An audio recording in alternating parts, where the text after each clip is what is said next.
data. Kita nanti akan belajar mengumpulkan data dan membuat tabel frekuensinya. Nah, apa sih tujuan dari pembelajaran kita hari ini ya? Bisa dilihat nanti di papan tulis. Ibu minta tolong salah satu untuk membacakan tujuan pembelajarannya. Ada apa? Ya, berdiri dari situ saja, Nak. Tujuan pembelajaran, peserta didik dapat mengumpulkan data dan menyajikan data dalam bentuk tabel frekuensi. Iya, paham ya apa yang akan kita pelajari. Tujuannya adalah agar kalian nanti dapat mengumpulkan data, bagaimana sih cara mengumpulkan data dan kemudian menyajikannya dalam bentuk tabel frekuensi. Nah, sekarang Ibu pengen tahu ada yang sudah punya gambaran atau ada yang sudah sedikit tahu tentang data. Apa sih data itu? Data. Kok kita akan belajar tentang data? Kok kita akan mengumpulkan data? Data itu apa sih? Informasi yang akan disajikan dalam suatu gambar atau simbol. Misalnya informasi atau data apa yang bisa kalian lihat di kelas ini? Atau bisa kalian temukan di dalam kelas ini? Ayo, coba. Kira-kira data apa sih yang bisa kita temukan di dalam kelas ini? Data tentang apa? Tentang siswa. Tentang siswa tentang apanya? Tinggi badan bisa. Berat badan bisa. Hah? Ukuran sepatu bagus. Bisa, itu juga bisa menjadi data yang ada di kelas kita. Banyak sekali ternyata ya data yang bisa kita kumpulkan dari ruangan ini ya, dari kita. Baik, biar kalian lebih jelas lagi, Ibu akan tayangkan video tentang materi data itu apa, kemudian tabel frekuensi itu seperti apa. Kalian simak videonya bersama-sama ya. Oke, sebelumnya kamu fokus.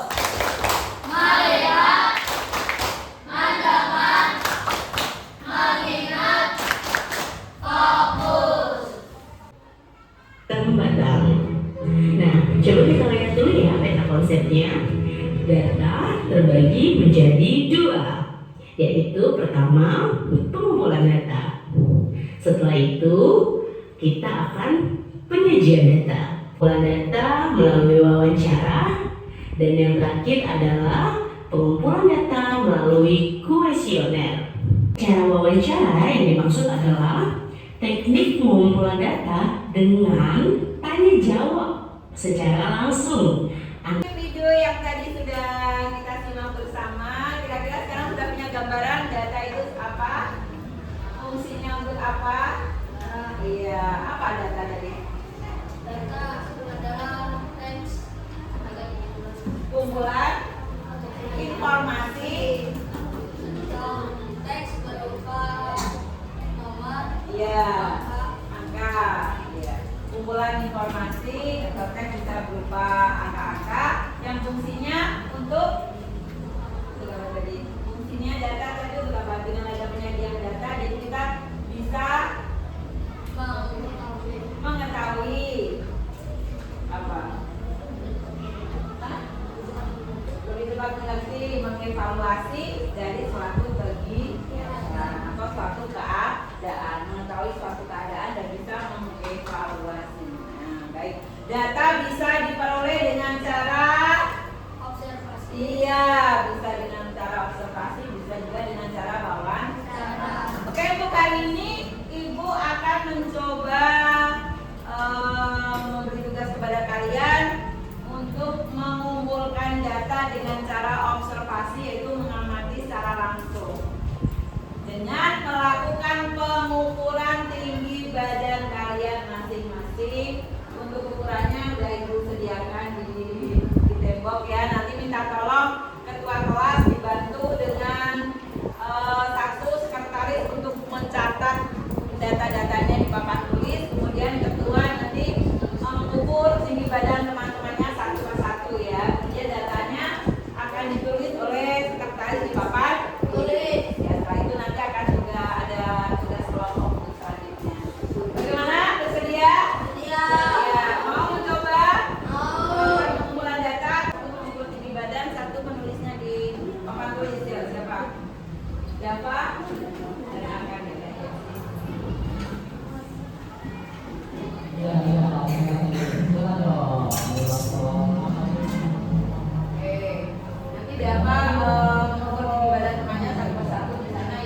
kemudian akan menuliskan datanya. Tiap ada data masuk, kamu nanti tulis di papan tulis gitu ya. Siap ya.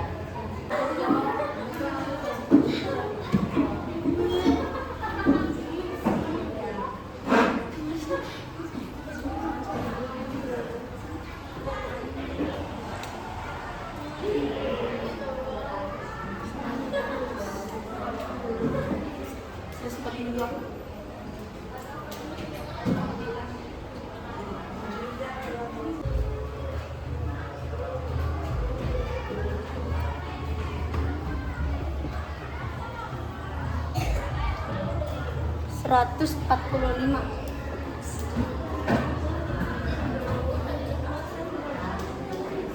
KKN dulu ya, gerakin badan, gerakin tangan ya. Siap? Ya.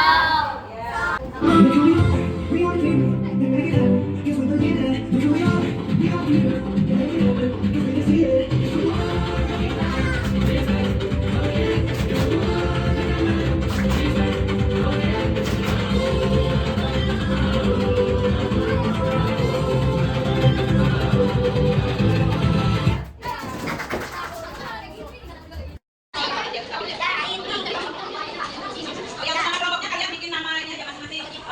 Di kelompok 1 ini, kelompok 2, kelompok 3, kelompok 4, kelompok 5, kelompok 6 ya. Kalau 134-nya ada 2 ya, 3 kali 1. Ya, seperti kemarin.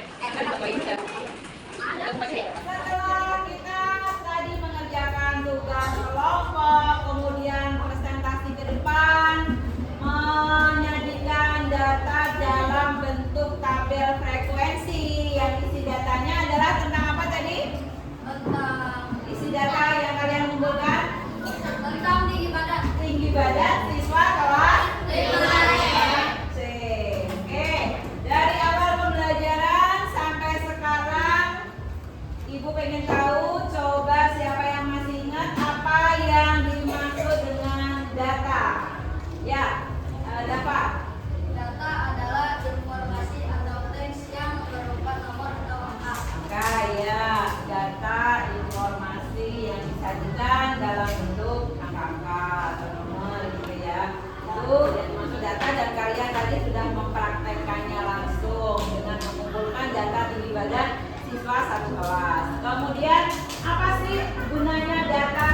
Mengapa kita perlu mengumpulkan data, menyajikan dalam tabel? Kira-kira apa gunanya data dalam kehidupan sehari-hari? Untuk mengetahui dan mengevaluasi sesuatu.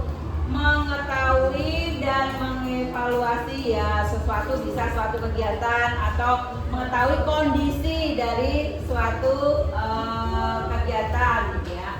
Contoh, tadi di kelas ini kalian sudah menemukan data siswa atau data tinggi badan teman-teman semuanya kelas 5C yang ternyata ada berkisar di antara berapa sampai berapa tingginya. Alfi. 30 sampai 150. Iya, dengan melihat tabel frekuensi ternyata tinggi badan siswa di kelas 5C berkisar dari 130 cm sampai 157 cm. Oke, bagus. Berarti data tinggi badan teman yang paling rendah berapa di kelas ini? 130. Coba tuh. Ya, Alek. Yang paling rendah 130 cm. Iya, data tinggi badan yang paling rendah di kelas kita adalah 130 cm. Kemudian yang paling tinggi, tertingginya? Ya. 157 yang paling tinggi 157 cm. Iya, dan masing-masing ada satu frekuensinya ya. Yang 130 cm frekuensinya berapa? 1, yang 150 juga. Ya. Oke, itu jadi kita tahu kan di kelas kita ini manfaatnya untuk apa kita tahu tinggi badan? Banyak. Salah satunya ketika kalian baris saat upacara atau saat pramuka, peraturan baris berbaris, urutannya dari apa yang paling depan? Yang tinggi, terus ke belakang paling rendah atau paling pendek.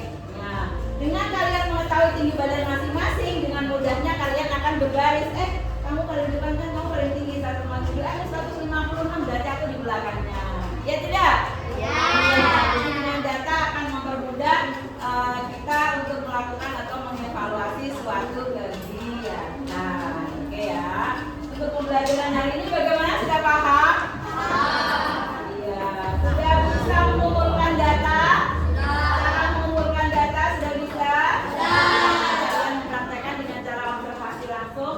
Kemudian menyajikan data bisa? Membuat tabel frekuensi bisa?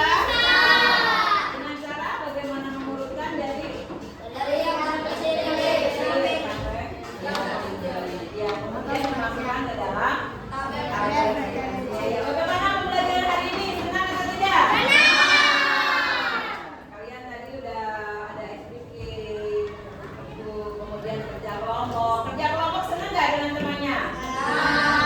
Kenapa senang kerja kelompok, diskusi?